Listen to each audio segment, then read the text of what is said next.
Lanita Gill. I'm back with another reaction. And on this reaction is part of the trial.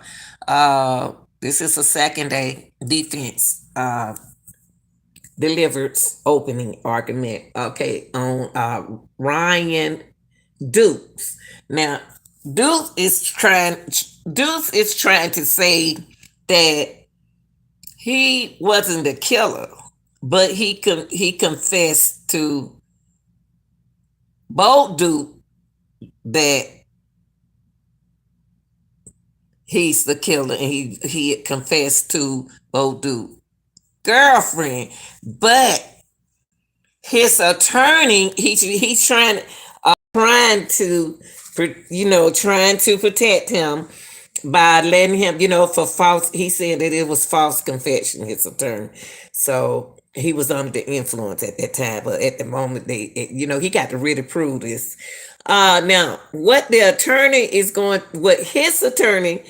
going to do is give you a timeline. Okay, she is going to give you a timeline of what happened. See, if a timeline is very important. Okay, all right, let's see, y'all. Okay. The timeline. I know that the state talked about Miss Grinstead's last name. Walk through that with us. Because I think it's important. They showed you pictures of her clothes. They showed you pictures of the clothes that she was wearing in the last photograph that they contend was taken. So that evidence was from Saturday night. So Saturday, October 22nd. And this is important. The timeline is very important in this case. So Saturday, October 22nd, she was seen in those clothes. The state then showed you that those clothes were on her floor. Okay? Why are her clothes important? So let's start with Saturday. Okay?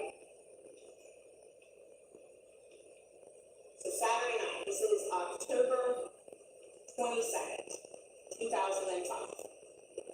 The state showed you that Miss Grinstead went home that night. Excuse me, y'all. You're going to hear from a witness that said her favorite pair of yoga pants and her brand new sneakers were not found in that house. That evidence is going to tell you that she changed clothes and that she put on sneakers. You're going to hear evidence about a doorbird. One of the photos that was taken at the scene is of her door.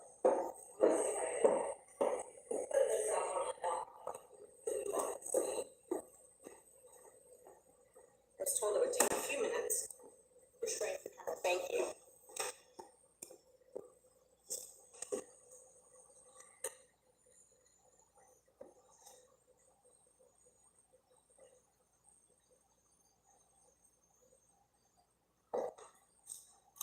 Technology. I brought extra pictures just in case.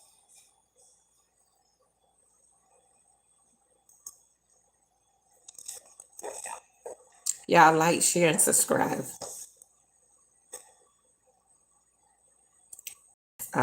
Ryan Dukes right there. All right, so why is this important?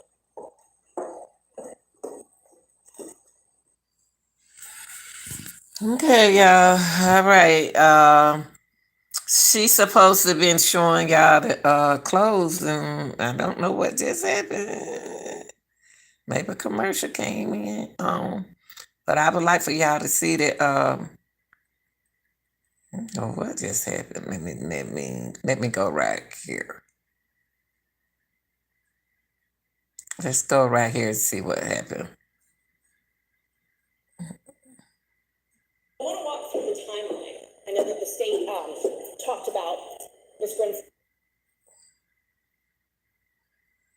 Okay, I'm gonna skip it a little bit. Okay, here we go. They want you to believe that she was home and that Ryan Duke broke into her home and harmed her. You look at the top lock. It's one of those hotel style locks. So when you go to a hotel and close the door, you can lock it. You can lock it from the inside so that nobody can get in, so that nobody can break in, so that you can't break in with a credit card. You can't pick that lock. This is the type of lock that if you're home and you have it on your door, the evidence is going to show you would lock it, and that Miss Grinstead would lock this door, and would use that to lock the door. The evidence is going to show that that is her habit, that she would lock that top lock. And so the version of events that the state has presented and will continue to present conflicts with this. Her car. Let's talk about where her car was seen. And this is important. The car and the glove are both going to be important this time. Okay? So let's move on to Sunday. All right, so Sunday, October 23rd. This is the date that the state has alleged in the indictment Miss Grinstead was killed. Okay? That night, that next morning, there were neighbors across the street who are going to come in here and tell you that her car was not at her house. Okay? So, okay, she giving us a timeline of Tara Grandstead. So, car not there. And this is in the morning. Daylight. In the morning hours. All right? So far what we've got is we've got Saturday night evidence that you'll hear that she changed clothes, that she put on her sneakers. You'll hear evidence that Sunday, her car was not there. Later on Sunday, you'll hear from those same witnesses that they saw her car appear around dusk. So the car is gone all day.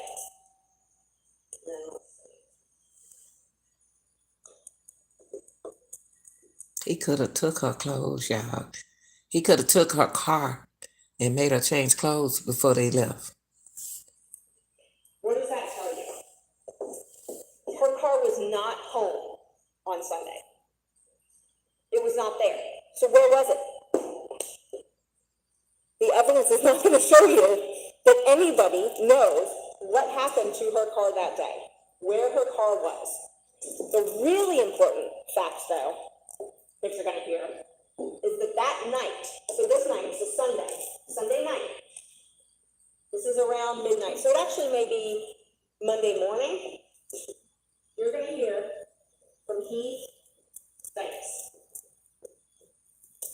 He's going to tell you that glove that the state has just paraded around in multiple pictures and that you're going to hear about this entire week, that glove wasn't there. Why is that important? Well, Heath Dykes, he is a police officer. He is a trained detective. When he went to her house that night, all right, so just to put it back in context, the state is arguing to you that Ryan harmed her Sunday morning. Sunday night, there's no glove. The glove is not there. You're going to hear that from Heath Dykes. And he's going to tell you that he's a detective and he was worried about what happened to her. He was dating her, he loved her. What happened to her? He looked around her house. He looked in the windows. He went and played with her dog. He looked all around. He knocked on the door. He left a card. He would have noticed that glove. That glove, the state showed you pictures right there in the front yard. He would have noticed that glove. Trained detective. It's not there. It does not conform with what the state has just presented to you happened in this case. Also, you'll hear from another gentleman, a kid who Miss Grinstead was watching his dog. That witness will tell you that on the same day, Sunday afternoon, he went over around 6 or 7 o'clock that night to pick up the dog bowl. So Miss Grinstead was watching his dog, and he had picked the dog up earlier, but forgot the dog bowl. So he talked to her, and she said, dog bowl is in the back, go pick it up. He calls her, she doesn't answer, so he drives over there. This is around 6 or 7 o'clock at night, on Sunday night. Still light out. He goes up, knocks on her door. No glove. Broad daylight, no glove. That glove was not there Sunday night.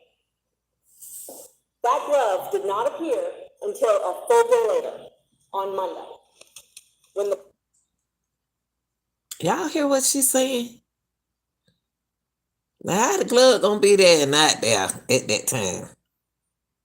Police and Mr. Poirier, neighbors, everybody were all over her home that Monday morning. So there's no glove. So on Sunday, her car's not there, the glove's not there.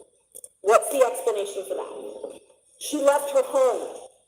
She put on her shoes, she put on her sneakers, and she left her home. Sunday night, the evidence is going to show that she left, or Saturday night, I'm sorry, that she left.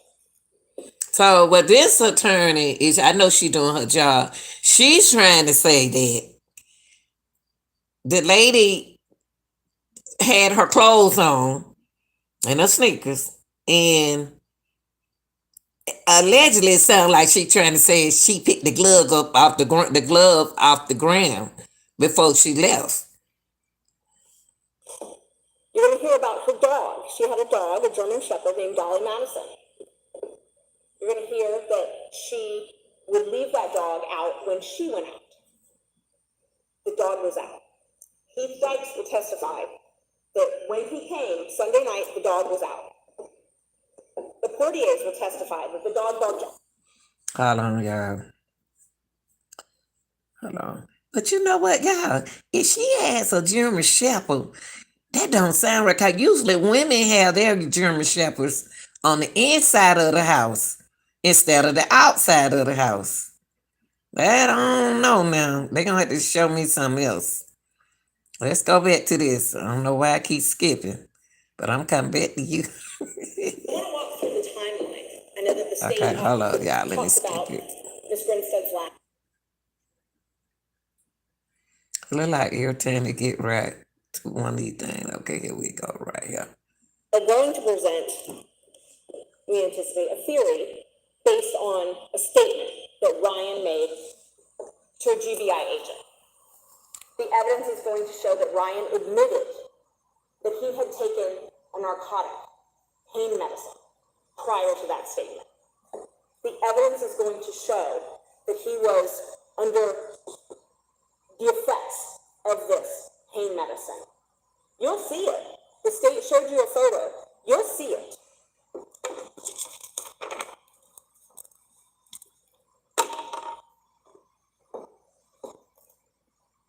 This glove that didn't appear until Monday morning. The state cannot get Bo Duke's DNA off of that glove. You will hear evidence that they tried. You will hear evidence. So what somebody did, y'all, was if he's a detective, they allegedly moved that glove and replaced it back there Monday. Somebody moved that glove. They talked with the GBI and tried to make deviations, and you'll hear all about it. They tried very hard to change standards to get Bo Duke's DNA off of that glove. At best, it was inconclusive. What does inconclusive mean? So what they tried to do, y'all, is try to put the glove on both. They trying to put the glove on both, but it seemed like somebody hiding something for Ryan. This is so confusing. But it seemed like they trying to put the blame on Bo instead of Duke. They look like to me they trying to say Duke did this instead of Bo. Okay? Tell me what you think. You'll hear it means a weak match. It means they cannot get his DNA off of that glove. You'll also hear that that glove had at least 3 DNA profiles on it. What? Not 2, at least 3. I want to talk a little bit about the phone records. The state has submitted to you that the phone records are what they call guilty knowledge. That nobody knows about these phone records and they've been kept secret all these years. Okay. I'm gonna stop it right here. Got the timeline evidently got to be long. And I don't want to record the whole thing. Let me see. Let me hear her. Let me hear the end. Let's see what she said at the end. Speaks the truth and that speaks justice for everybody involved in this case. And that verdict is going to be not guilty because Ryan Duke did not commit the crimes. Okay, there I was right. I was correct, y'all. They trying to put the crime on Bo Duke instead of Ryan Duke. But allegedly, Ryan said when he don't came off his painkiller, he's saying that he didn't know nothing about this. So this gonna be a hard case to indict because Duke already facing life in prison with a possible parole, and he confessed it that to the attorney that to the agent that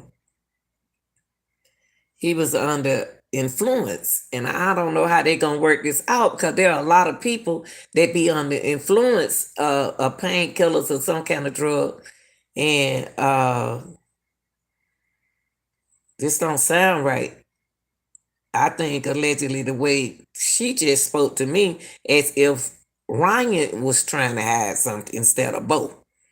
But we'll see. Y'all tell me what y'all think. Stay on this case. This is the Ryan Duke murder trial. And y'all, we're gonna stay on it, okay? Like, share, and subscribe. I'm out. Y'all have a good evening, all right? Bye-bye.